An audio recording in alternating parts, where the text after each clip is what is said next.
excellent storytelling, gorgeous visuals, thrilling combat, there's no shortage of reasons to play Horizon Zero Dawn, or to look forward to its imminent sequel.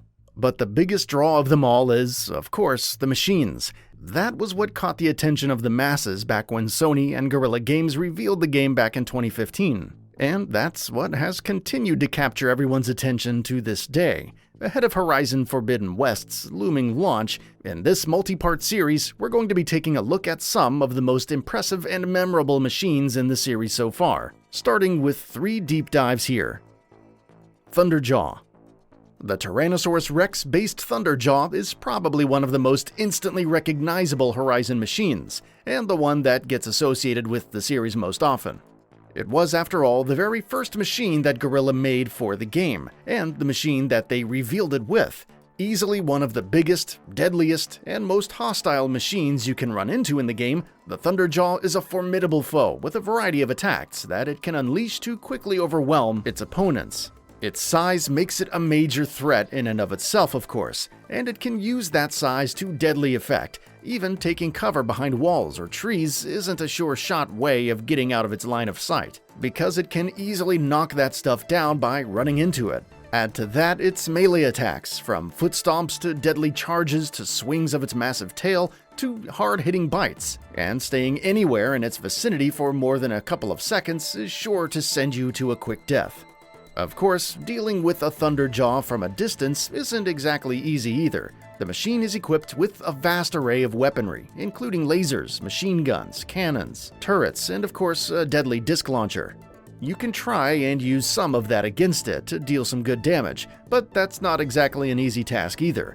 All of that, combined with its vast pool of health and its inherent aggression, makes it one of the deadliest machines in Horizon Zero Dawn, especially if you run into a corrupted or demonic variant. The fact that the Thunderjaw doesn't have an out-and-out elemental weakness either makes it that much more deadly. From a lore perspective too, the Thunderjaw is a fascinating monstrosity. Created by Hephaestus as part of what came to be known as the Derangement, the Thunderjaw was designed by its AI creator to be the ultimate predator, as a means to fight back against human aggression against machines.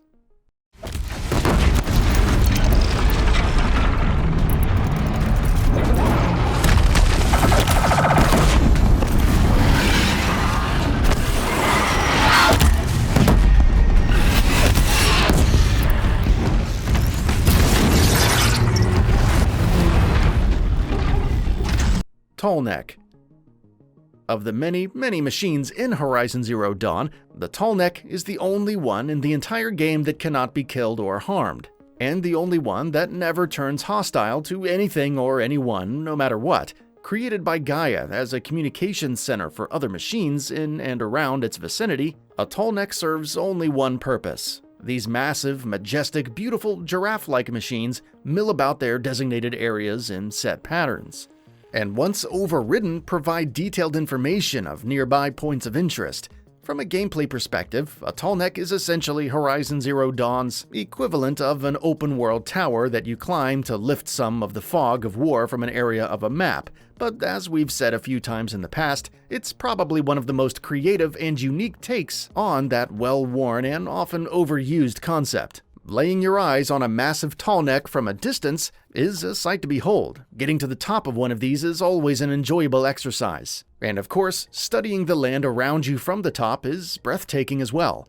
Interestingly, early on in Horizon Zero Dawn's development, Guerrilla had planned on letting players damage and even destroy Tallnecks, but owing to the completely peaceful and docile nature of these machines, the developers ultimately decided that it would be a little bit out of character for Aloy to want to harm them. Whether or not we do end up crossing paths with maybe a corrupted Tallneck in Horizon Forbidden West or some other future installment of the series remains to be seen, but honestly, we'll be happy to see them come back in the exact same capacity. Deathbringer. Deathbringers are pretty different from almost all other machines that you cross paths with in Horizon Zero Dawn. While most of the mechanical beasts in the game are based on animal-like designs and made by either Gaia or Hephaestus, Deathbringers were made centuries before any of those two AIs, or the machines they spawned, ever existed. These man-made war machines were developed by Pharaoh Automated Solutions and served purely destructive purposes.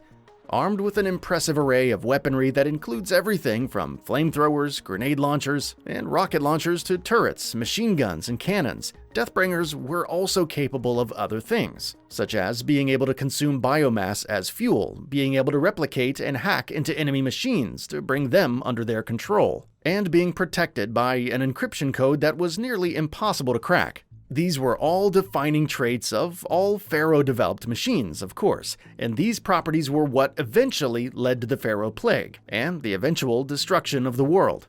By the time Horizon Zero Dawn kicked off, Deathbringers, alongside other Pharaoh machines, had been inert and buried for many centuries, but under the order of the rogue AI Hades, were brought back by the Eclipse. Aloy goes up against Deathbringers on a couple of occasions in Horizon Zero Dawn and fights against these huge machines. Armed to the teeth, so to speak, they're no walks in the park. It helps, of course, that they're weak to fire and shock elemental attacks, while the fact that they often overheat and end up needing to cool down also means that they're weak to attacks for some brief windows. Even so, what with their massive health pools and the fact that they cannot be overridden, Deathbringers are easily some of the deadliest machines in the entire game. Interestingly, while Guerrilla has confirmed that Thunderjaws and Tallnecks are both going to return in Horizon Forbidden West, we don't yet know whether that will be true of Deathbringers as well. That's all for now. If you enjoy what you saw, please hit the like button. And if you're new to the channel, now is a great time to subscribe.